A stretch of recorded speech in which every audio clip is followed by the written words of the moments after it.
All right, so that's beautiful music. Yes, I love it. But that's as far back as 1998. I don't know whether you were born by that time. I'm sure the Gen Zs are watching and they're asking, who is this man? Who is this man? You have no idea. This man has made some serious contributions into the music industry, and he's here with us here in the studio. Mr. Rex Osumafu is here with us. You know him as Rex Omar. And we're going to be talking about, the achievements and everything that he has done. Is also, putting up a very good show when it comes to the Black Star Experience. We'll be looking at that also here on the show as well. So he's the man for our big interview this morning here on Prime Morning. And if you are looking forward to asking him some questions, you can also send the questions to us here on the show, and we'll be asking him those questions as well, right? Okay, great stuff. I'm Rex. Charlie. Good morning. Good morning. Good to see you. Good to see you too. Brought some memories, 1998. I'm surprised. I mean, time runs so fast. Yeah. As I was watching the video, I couldn't believe that it was the same me sitting here with my white beard. A lot has changed there. Yes. Wow. So that song was part of an album, or it was just a single? It was actually a part of an album, but I did this special mix for clubs. Oh, at the time? At the time, yes.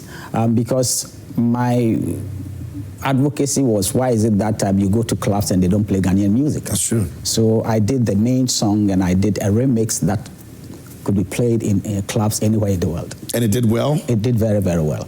Did you ever perform at a club during that time? Actually, most of my promotions were done through the clubs because, because of my advocacy, Ghanaian radio stations were fighting me, So there was a couple of times that my music was even banned because of my advocacy. It wasn't personal, it was for the good of the whole industry. So those days, there were no social media, so I decided to promote my music through the clubs, especially in the Francophone countries, because Ghana, I became a public enemy. So I decided to push myself outside Ghana. So I'm much more popular in other African countries than in Ghana, because here because of my advocacy, I became a public enemy. So it didn't even start today. That strong, idea about we focusing on our own and making sure we do it and do it right, it didn't start today. I've been in this thing and this advocacy for the past 40 years. I mean, at the prime of my career, I decided to even quit music to advocate for the future generation. And I think that is what got me to Gabro. That is what got, and then that was what has brought me where I am now. And I believe that it was all for the good cause. I could have chosen to live in Europe or in America, or even focus on your own focus on my own career, and it was good. I mean, but I realized that the opportunities that exist out there, Ghana was way behind, and somebody must sacrifice for the future generations. And I decided to take that challenge. I knew it wasn't going to be easy. I knew people were going to fight me, the media, the musicians themselves, everybody was going to fight me because they did not understand. Yeah. And then it's a decision I made that, okay, other people have sacrificed their lives for this country, why not? So if my constituency is the creative industry, I'll bear the branch. So that's what I did. I see. Do you see yourself, looking back, your advocacy and everything, do you see yourself in the young generation in someone like Shatta Wale? Is that what you see? I believe that I see myself in Shatta Wale. Shatta Dems picked up what I started, and he took it to a different level. And I'm happy that now at least the Ghanaian musician or the Ghanaian creative is being given attention. Still, we have a long way to go, but I'm grateful that His Excellency John Dramani Mahama and the government of Ghana is now understanding the advocacy, and they're making a move towards it. I mean, I was in South Africa when I heard the budget being read, and for the first time, money, 20 million Ghana cedis as a seed capital has been allocated to the film fund for the first time, and then also creative arts funds for the first time, and it's a step in a very right direction. We need to do more.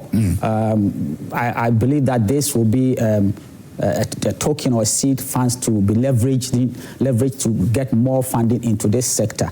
And then I'll take this opportunity to thank His Excellency John Dramani Mahama and the attention that he's paying to the creative industry and the whole creative ecosystem. And I'm also using this platform to tell the Ghanaian creatives that it's about time that we think more of the business aspect. Yes, the show is important, but the business aspect is very, very important, because at the end of the day, we want the creative economy to be used as a catalyst to create more jobs for our youth, and to also have creative products that we can use to take advantage of the AFCFTA market. South African trade, yeah. You know, so it's very, very important. That's why we are having the AFCTA Creatives Forum in Ghana for the first time, because it is something that the Black Star Experience actually pushed for it to be hosted in Ghana for the first time.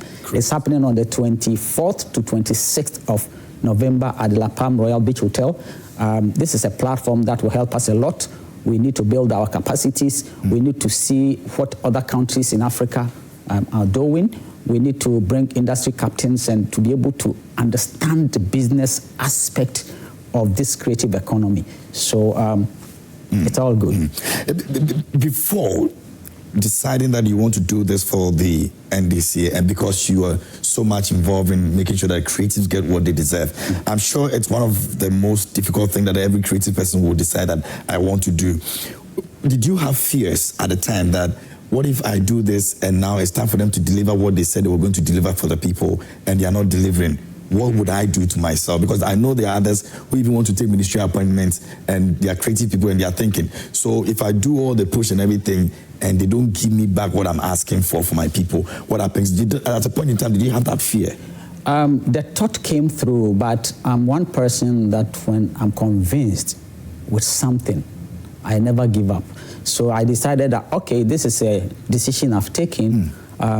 Either I succeed or die with it. So at the end of the day, even if I die out of it, everybody, 32 million Ghanaians, at least I'll have some 1,000 people who recognize that I played my role. Yeah.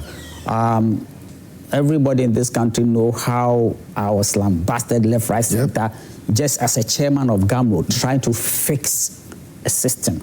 But at the end of the day, very soon we will launch, or I will launch a new GAMRO before I leave the organization, and people will then know. So you're still there now? I'm still there, and I'm planning to leave. But before I leave, I want to present to Ghanaians what I went to GAMRO to do and where GAMRO is now. Okay. Then I leave. So as a leader, you have to be prepared to die so as to be able to lead. Because if you want to lead and at the same time want to think of yourself, you can't lead. Yeah. And then I'm taking this cue from His Excellency John Dramani Mahama, his leadership style, his humility, his sense of dedication, and I'm learning a lot from him. Yeah. Do you, if you see him, you have conversations, does he feel like I am making sure that I do what I have to do to make your people believe that you made a good decision? Do you sometimes have, especially when you were doing the launch for the Black Star Experience? President Mahama knows me very well. Okay.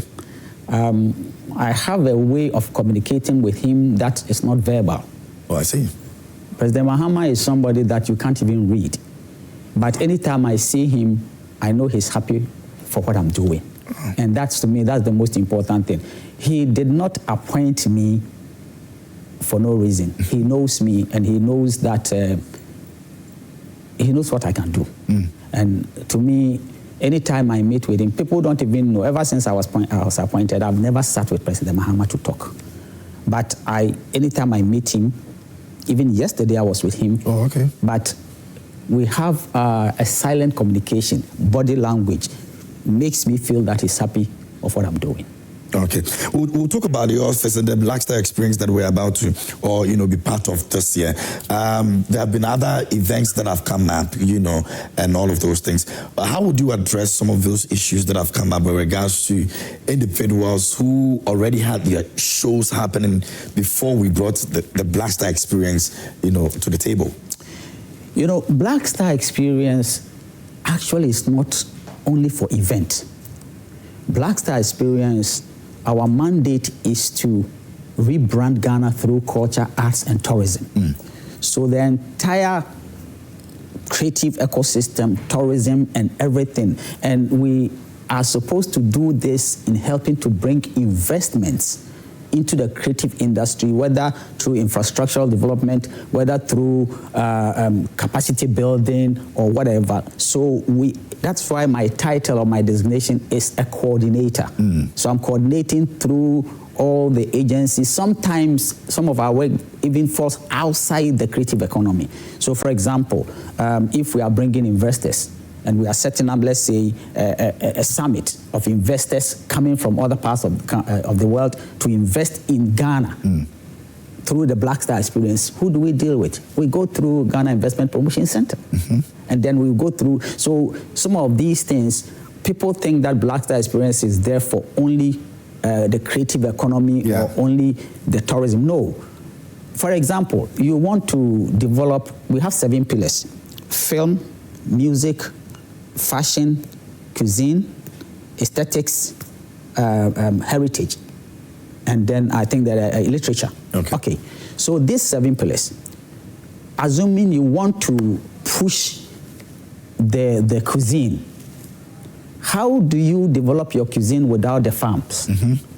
So what is the Black Star Experiences position in our farm? Because everything that has to do with cuisine has to do with the farmer, foundation. The farmer. Even in fashion, how do you develop fashion without cotton?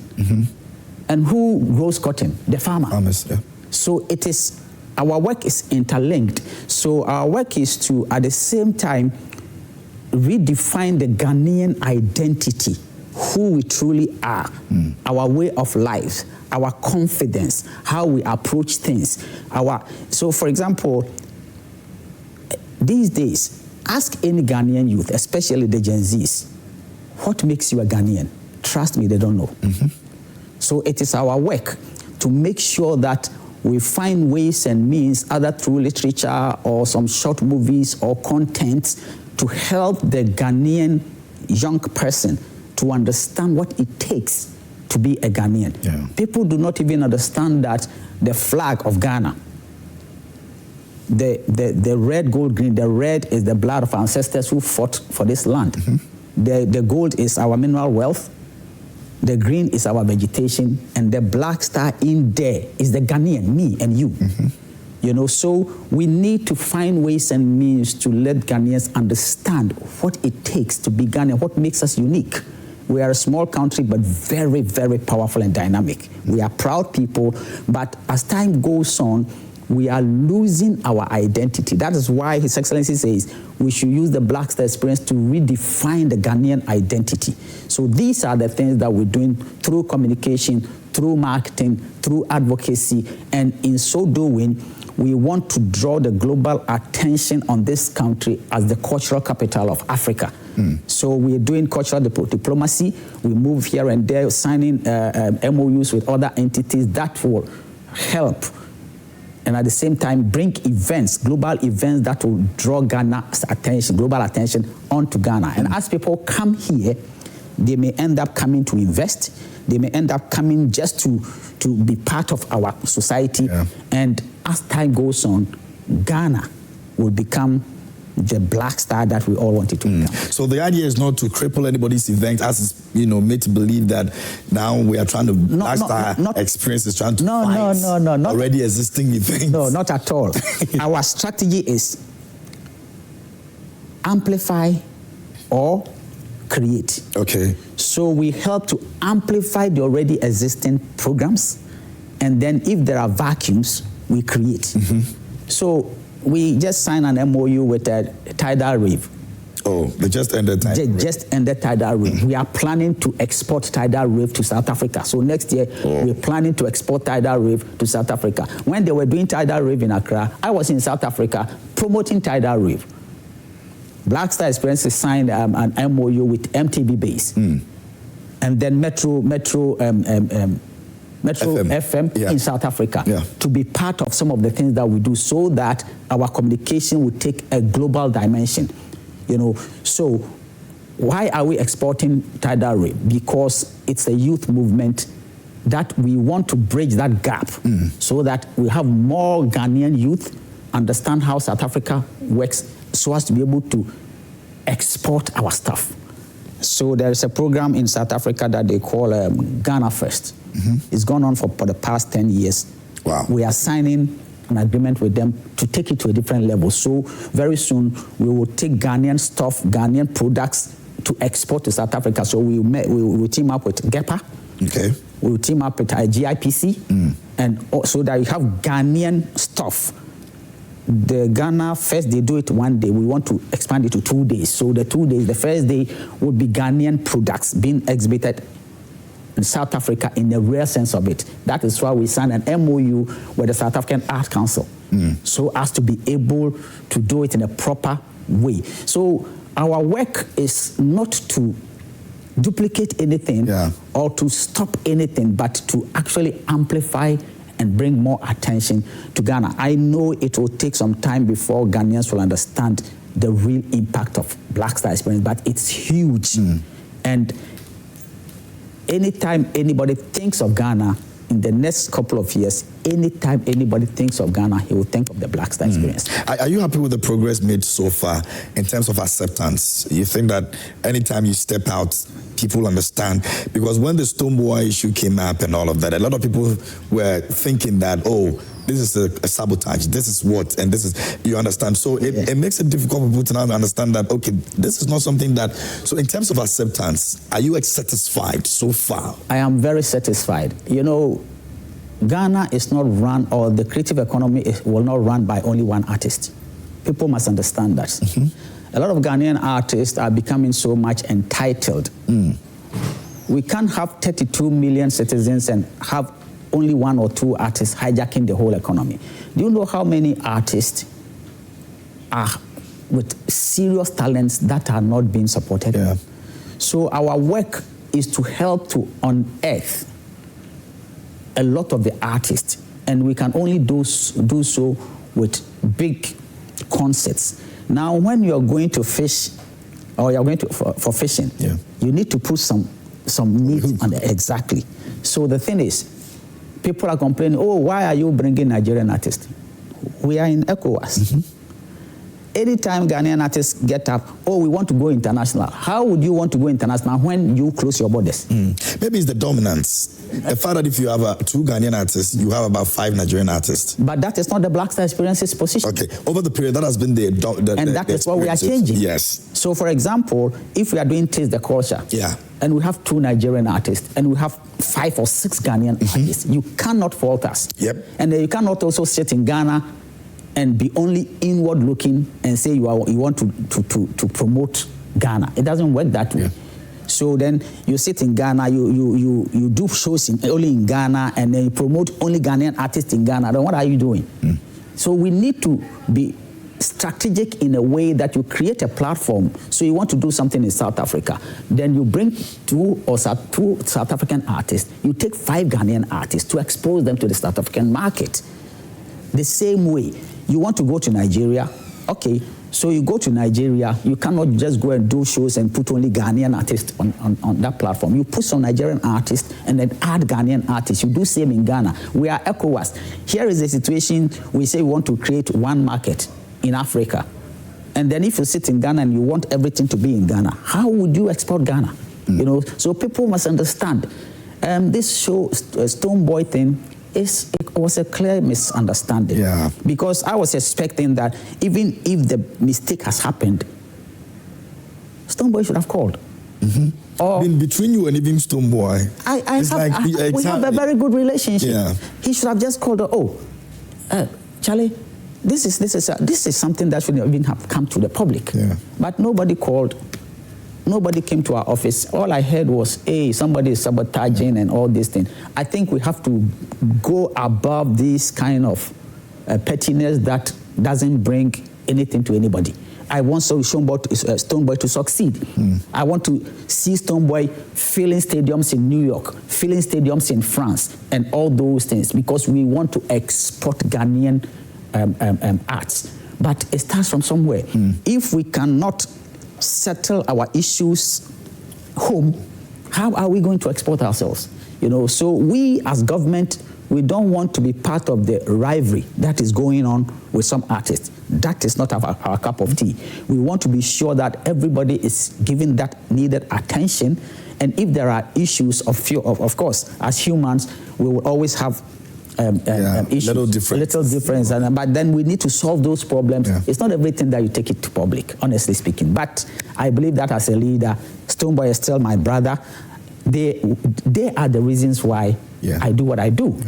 Yeah. When I was at peak of my career, if I was able to sacrifice my career to come and work and help for the system to change, I wouldn't fight for 35 years to get to this point to come and sabotage a Ghanaian artist that I've been fighting for. No.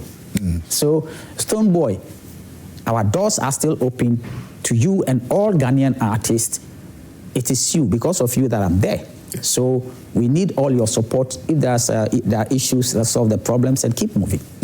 Uncle, there's one other challenge that I want to discuss, and because you intend to take Ghanaian artists to places like South Africa, Nigeria, and all of that, unfortunately, when you take artists from here to different countries, assimilation becomes a problem in terms of even acceptance by the audience. When you bring these artists from the different countries to Ghana, accepting them is very easy because, the likes of Davido, Wizkid, and all of those things penetrated in here very easily. But if you take a Ghanaian artist over to that side, it becomes a problem. How do we deal with this situation so that we don't end up, even though we want to make sure that they're out there, that people will now just be standing there and be looking at them when they are performing? It's another one thing that we don't want to be looking at. Marketing makes an artist. You see, there is a certain threshold that when an artist crosses, whether you like it or not, you will accept him or her in any country. This is what we need to fight. So, for example, a lot of Ghanaian artists, because I've been there, and I'm talking from experience, a lot of Ghanaian artists have not been deliberately, intentionally marketed to the global audience. They become very big in Ghana, and by default, because of social media, they become popular in other countries, but not like somebody or record label or an agency has intentionally, strategically, scientifically marketed them globally. So that has been our problem. Nigerians have crossed that line. South Africans have crossed that line. So an artist become a global artist. Event organizers will want to bring that artist to whatever destination because they want to make money. It is business. You understand what I'm saying? So these same decisions is why an event in Ghana will still bring a Nigerian artist, even if Nigerians are not opening their market for Ghana.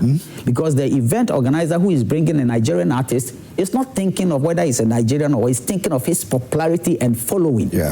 So one of the work that the Black Star Experience seeks to do is to find ways to raise money to support creative entrepreneurs, especially record labels, to be able to have what it takes, be it the knowledge and the capacity and the funding to be able to market some of our Ghanaian artists into the global scene. There's so many marketing agencies around the globe that will help to market a Ghanaian artist. I don't understand why Sarkodie, Shatawale, or Stonebwoy, or Wendy Shea, or some of these artists are not able to fill stadiums like Burna Boy is doing. No, those are doing. It takes money. It takes strategy. It takes intentionality. People must understand this. So if we are a country and we want our artists to become global, this is the direction we need to go. But we have become like, Ghana is a small country. The artists become so big and bigger than Ghana, but it's still crippled within this market. And when this thing started long ago, a Ghanaian artist become very big. You go to Europe, they perform within the Ghanaian community. And then they come back as if they've taken over the world. It's not true.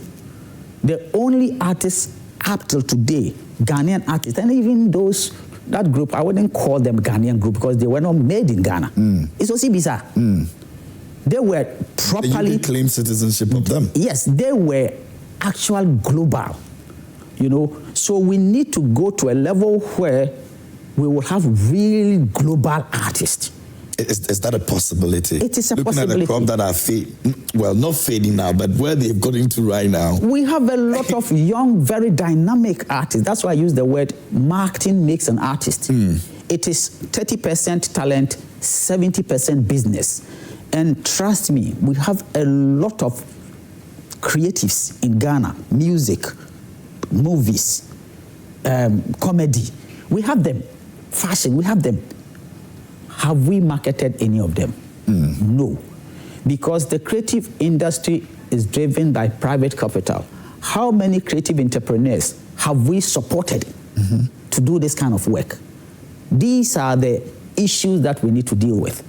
So if government will help in getting soft funding, I'm not saying government should give money free to anybody, but we need to, as a Black Star Experience Secretariat, advise government so that we can identify few creative entrepreneurs to set them up for a specific purpose.